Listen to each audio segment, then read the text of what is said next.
नदियापुर गांव में बसंत नाम का एक नौजवान नाविक रहता था। नदियापुर गांव की सीमा में आने जाने के लिए लोगों को नाव का ही सहारा लेना पड़ता था। बसंत एक सीधा साधा नाविक था। उसके परिवार में उसकी पत्नी और एक बूढ़ी माँ थी। बसंत बेहद गरीब था। बसंत के ऊपर नदियापुर गांव के लगभग सभी लोगों का कर्जा चढ़ा हुआ था। आज बसंत अपनी नाव के पास पहुंचा ही था कि तभी गांव का सेठ धनीराम कुछ लोगों के साथ उसके पास आ धमका। बस बहुत हो गया, अब मामला बर्दाश्त से बाहर होता जा रहा है, समझ गया?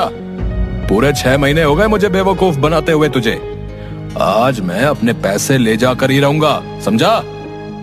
मुझे कुछ दिनों की मोहलत और दे दो सेठ जी। आप तो जानते ही हो कि इस वक्त धंधा कितना मंदा चल रहा है। अबे तेरा धंधा कोई मंदा नहीं चल रहा। सच तो ये है कि तू मेरे पैसे देना ही नहीं चाहता। नदियापुर गांव में आने के लिए और जाने के लिए नाव का ही सहारा लेना पड़ता है। ऊपर से ये इलाका टूरिस्ट इलाके में भी आता है। सैलानियों की कोई कमी नहीं है यहाँ पर।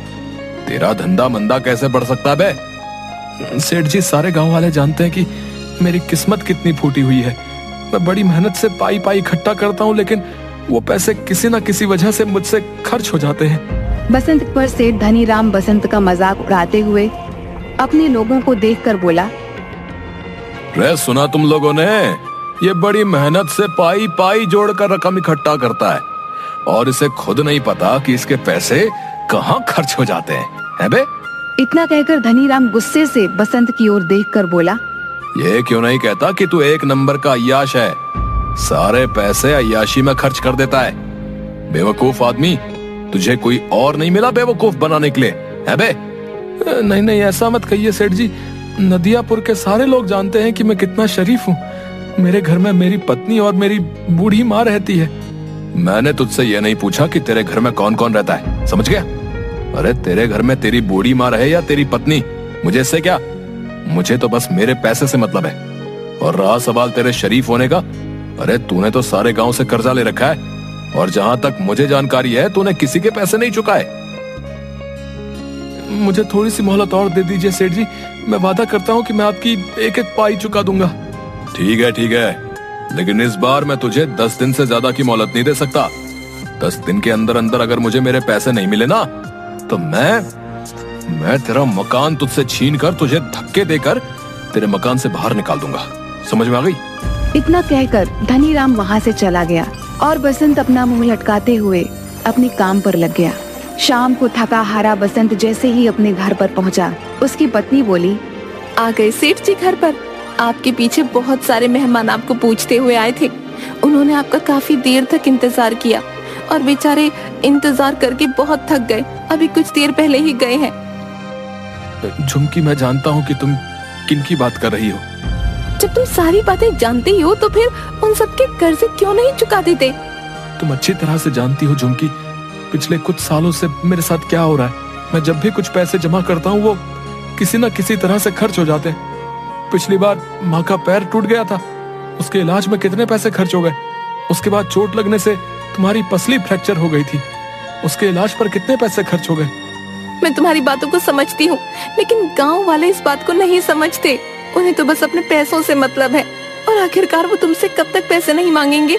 गांव का मुखिया धमकी देकर गया है, अगर तुमने गांव वालों के पैसे नहीं दिए तो वो तुम्हारी नाव छीन लेगा। और सेठ धनीराम मुझे धमकी देकर गया है कि अगर 10 दिन के अंदर मैंने उसके पैसे नहीं दिए तो वो मुझसे मेरा मकान छीन लेगा। मेरी समझ में नहीं आता कि अब मैं क्या करूं। मेरी समझ में नहीं आता, गांव में जितने भी नाविक हैं उन सब की ऐश की चांदी कर रही है। उन सब के मकान देखे हैं तुमने? ऐसा लगता है जैसे कि वो कोई नाव नहीं बल्कि कोई कंपनी चलाते हो। तुम सारा दिन नदी के किनारे क्या करते रहते हो? कितनी बार कह चुका हूँ झुमकी, टूरिस्ट मेरी नाव में नहीं आते। ये क्यों नहीं कहते कि तुम्हारी नाव में गांव के भूखे नंगे लोग ही आकर बैठते हैं? उनसे तुम्हें कितनी आमदनी होती होगी। तुम अपनी नाव में नदियापुर घूमने आए सैलानियों को क्यों नहीं बिठाते? जितने भी नाविक हैं वो झूठ बोलकर टूरिस्ट को अपनी नाव में बैठाकर सिर्फ उन्हें चूना लगाते हैं और मुझे झूठ बोलना नहीं आता। नहीं चाहिए मुझे हराम की कमाई। अरे सच्चाई के देवता, ये धंधा है। ये क्यों नहीं कहते कि तुम्हें धंधा करना ही नहीं आता? जिसे तुम धंधा कह रही हो मैं उसे अच्छा नहीं समझता। मेरी तो किस्मत ही फूटी हुई है कि मुझे तुम्हारे जैसा पति, बेवकूफ पति मिला। अगर ऐसे ही हाल रहा ना तो वो दिन दूर नहीं कि जिस दिन तुम्हारी नाव भी तुमसे छीन ली जाएगी। उसके बाद मुझे और माँ जी को इस घर से धक्के देकर बाहर निकाल दिया जाएगा। उसके बाद अपने सच्चाई के प्रवचन बाहर बैठकर देते रहना। इतना कहकर झुमकी गुस्से से वहां से चली गई। ऐसे ही 10 दिन गुजर गए। 10वें दिन बसंत नदी के किनारे उदास बैठा हुआ गहरी सोच में डूबा हुआ था कि तभी वहां पर धनीराम फिर से आ पहुंचा। याद है ना बसंत, आज तेरा आखिरी दिन है। अब इससे ज्यादा मैं तुझे और मोहलत नहीं दे सकता भाई। शाम को मैं तेरे घर पर आऊंगा वसूली करने के लिए। मेरे पैसे तैयार रखना, नहीं तो अपना बोरिया बिस्तर समेटकर चुपचाप चले जाना। इतना कहकर धनीराम वहां से चला गया। बसंत अपने आप से बोला, अब क्या होगा? पूरे 10 दिन से मेरी नाव में मुश्किल से 20 मुसाफिर भी नहीं बैठे होंगे। मैं धनीराम के पैसे कहां से दूंगा? अगर मैंने उसे पैसे नहीं दिए तो वो मेरे परिवार को बेइज्जत करके घर से निकाल देगा। मैं कहां जाऊं? क्या करूं? बसंत हसरत भरी निगाहों से और नाविकों को देखने लगा जिनकी नाव पर टूरिस्ट सवार थे। तभी बसंत के कानों में एक बूढ़े व्यक्ति का स्वर टकराया। क्या तुम मुझे दूसरी दुनिया के छोर तक छोड़ सकते हो? बसंत उस बूढ़े की बात सुनकर हैरत में पड़ गया। लगता है आपका दिमाग खिसका हुआ है बाबा। ये कैसी बातें कर रहे हैं आप? मेरा कहने का मतलब ये है बेटा, तुम मुझे इस नदी के दूसरे किनारे पर छोड़ देना। तो सीधे सीधे ये कहिए ना बाबा कि आपको दूसरी सीमा पर उतरना है। ठीक है बाबा, 200 लगेंगे। मैंने सुना है कि तुम बूढ़े और गरीब यात्रियों से पैसे नहीं लेते। सही सुना है बाबा, लेकिन क्या करूं? लगता है मुझे अपने नियम और कायदे अब बदलने पड़ेंगे। चाहे कितनी भी मुसीबत क्यों ना आ जाए, अपने उसूल इंसान को कभी नहीं बदलने चाहिए। वक्त बदलते हुए देर नहीं लगती। मैं इस वक्त बहुत परेशान हूँ बाबा। जाओ जाकर कोई दूसरी नाव पर बैठ जाओ। लेकिन मुझे तो सिर्फ तुम्हारी ही नाव पर बैठना है, पर मेरे पास पैसे नहीं है तुम्हें देने के लिए। अगर तुम मुझे वहां तक छोड़ दोगे तो मैं तुम्हारा एहसानमंद रहूंगा। मेरी पत्नी वहां पर इंतजार कर रही है। बूढ़े की बात सुनकर बसंत को बूढ़े के ऊपर तरस आ गया था। ठीक है बाबा, मैं तुम्हारा दिल नहीं तोड़ूंगा। आइए बैठिए, जहाँ आपको जाना है मैं आपको वहाँ छोड़ दूंगा, ठीक है? बसंत की बात सुनकर वह बूढ़ा रहस्यमयी अंदाज में मुस्कुराते हुए बसंत की नाव में बैठ गया। बसंत की नाव नदी के बीच में पहुंची ही थी कि तभी वो बूढ़ा बसंत से बोला, बस मुझे यहीं तक छोड़ दो। बाबा पागल हो गए हो क्या? यहाँ पर तो सिवाय पानी के अलावा कुछ भी नहीं है। जो मुझे नजर आ रहा है वो तुम्हें नजर नहीं आएगा बेटा। तुम नाव यहीं रोक दो, मैं यहीं उतर जाऊंगा। बाबा तुम डूब जाओगे, पानी बहुत गहरा है। मगर बूढ़े ने बसंत की बात नहीं सुनी और नदी में कूद गया। यह देखकर बसंत बुरी तरीके से घबरा गया और बड़बड़ाता हुआ बोला, अरे कहाँ फंस गया मैं? अगर ये बूढ़ा मर गया तो इसकी मौत का इल्जाम भी मेरे ऊपर लगेगा। सभी लोगों ने इस बूढ़े को मेरी नाव में सवार होते हुए देखा है। अब क्या करूं? लगता है मुझे भी नदी में कूदना ही पड़ेगा। इतना कहकर बसंत ने नदी में छलांग लगा दी। मगर उसने जैसे ही नदी में छलांग लगाई, उसने अपने आप को एक बेहद सुंदर जंगल के बीच बहुत छोटे से तालाब में खड़ा हुआ पाया। बसंत तुरंत उस तालाब से निकलकर उस जंगल की ओर देखने लगा। तभी उसके कानों में एक भारी आवाज टकराई। बेटा, मेरी शाख थोड़ी सी झुक रही है, इसे थोड़ा सा सीधा कर दो, मुझे दर्द हो रहा है। बसंत ने देखा कि वो जिस पेड़ के नीचे खड़ा था, बसंत से वही पेड़ बोला था। बसंत डर गया। डरो मत, अगर तुम मेरा ये काम करोगे तो मैं तुम्हें आगे का रास्ता बता दूंगा। बसंत ने डरते डरते उस पेड़ की शाख ऊंची कर दी। तभी अचानक बसंत के सामने एक बेहद सुंदर सोने की सड़क बन गई। घबराओ मत, तुमने मेरी मदद की है, इस वजह से ही तुम्हारे लिए ये सोने की सड़क मैंने बना दी है। तुम यहाँ से सीधे राजमहल तक पहुँच जाओगे। लेकिन ये कौन सी जगह भाई? कुछ देर बाद तुम्हें पता लग जाएगा। तुम जिस रास्ते से यहाँ पर आए हो वो रास्ता सिर्फ शाही लोगों के लिए खुलता है। तुम जरूर कोई खास हो। कुछ दूर चलकर बसंत की नजर एक पेड़ पर गई जहां पर लाल लाल सेब लटक रहे थे। अचानक एक सेब बसंत की ओर देखकर बोला, देख क्या रहे हो?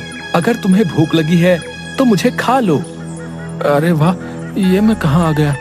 वो बूढ़ा जरूर कोई मायावी व्यक्ति था। नहीं नहीं, मैं जहाँ पर रहता हूँ वहाँ पर बोलने वाले फल नहीं होते। अगर वो बोलते तो हम बिल्कुल नहीं खाते। तुम वाकई बहुत दयालु लगते हो। तुम्हारा इस जादुई नगरी में स्वागत है। इस सोने की सड़क पर सीधे चले जाओ, कुछ ही देर में तुम महल तक पहुंच जाओगे।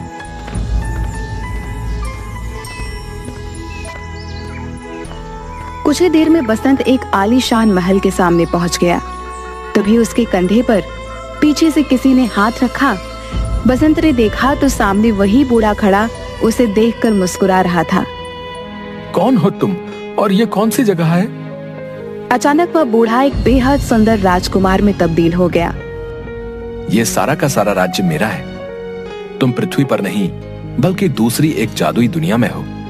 दूसरी दुनिया में? मैं कुछ समझा नहीं। दरअसल नदियापुर गांव की नदी के बीच एक दूसरी जादुई दुनिया का द्वार खुलता है। ये एक जादू की दुनिया है। तुम्हारा महल तो बिल्कुल सोने का मालूम होता है। यहाँ के दरवाजे, यहाँ तक कि सैनिक भी सोने के ही मालूम होते हैं। सोने के मालूम नहीं होते, ये सोने के ही हैं। मैं तुम्हें बहुत दिनों से नाव में बैठा हुआ उदास देख रहा था।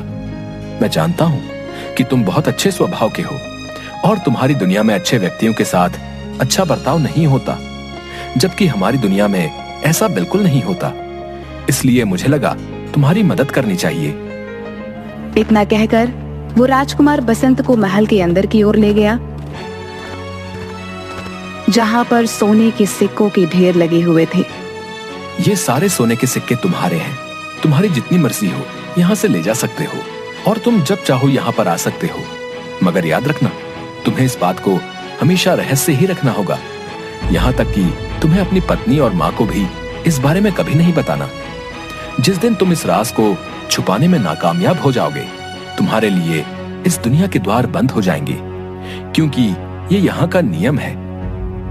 बसंत ने एक थैले में सैकड़ों सिक्के भर लिए।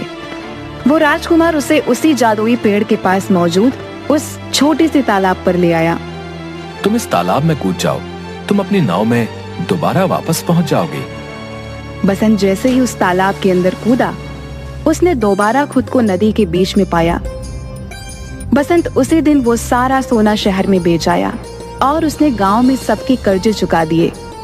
देखते ही देखते बसंत नदियापुर का सबसे बड़ा सेठ बन गया। एक दिन बसंत की पत्नी ने बसंत से कहा, तुमने आज तक नहीं बताया जी, क्या आखिरकार तुम इतने ढेर सारे पैसे लेकर कहाँ से आए और तुम कुछ दिनों के लिए अचानक कहाँ लापता हो जाते हो? मैंने तुमसे कितनी बार कहा है झुमकी कि मैं इस बारे में नहीं बता सकता। इतना तो मैं जानती हूँ कि तुम कोई गलत काम नहीं कर सकते। अगर तुम नहीं बताना चाहते तो शायद इसमें ही हम सबकी भलाई होगी। बसंत की अमीरी देखकर धनी राम अंदर ही अंदर जलने लगा। एक दिन उसने अपने खास आदमी भीमा से कहा, मेरी समझ में नहीं आता भीमा कि ये बसंत रातों रात अमीर कैसे बन गया। मैं सोच रहा था कि इसके मकान और उसकी नाव पर कब्जा कर लूंगा, लेकिन इसने तो मेरे सारे पैसे लौटा दिए।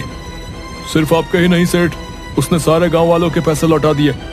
आज गांव में सबसे आलीशान हवेली उसकी बनी हुई है, और तो और नदियापुर में सारी नाव का मालिक बसंत ही है। हाँ मुझे पता है, और वो टूरिस्ट से बहुत कम पैसे लेता है, और गांव के लोगों को तो वो मुफ्त में ही नाव में बैठाने का काम करता है।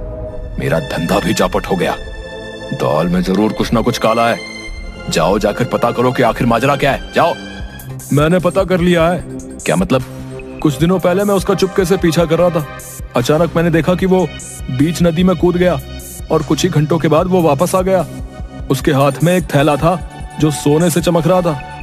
बेवकूफ आदमी, ये बात तूने मुझे पहले क्यों नहीं बताई? इसका मतलब कि नदी के बीचों बीच जरूर कोई सोने की सुरंग है जो उसके हाथ लग गई है। मुझे अभी ले चलो वहां पर।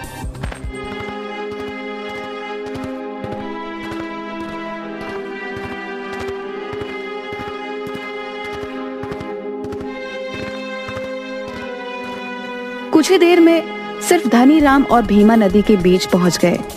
क्या तुम्हें यकीन है भीमा की बसंत यहीं कूदा था? जी, मैंने उसे ठीक इसी जगह छलांग लगाते हुए देखा था।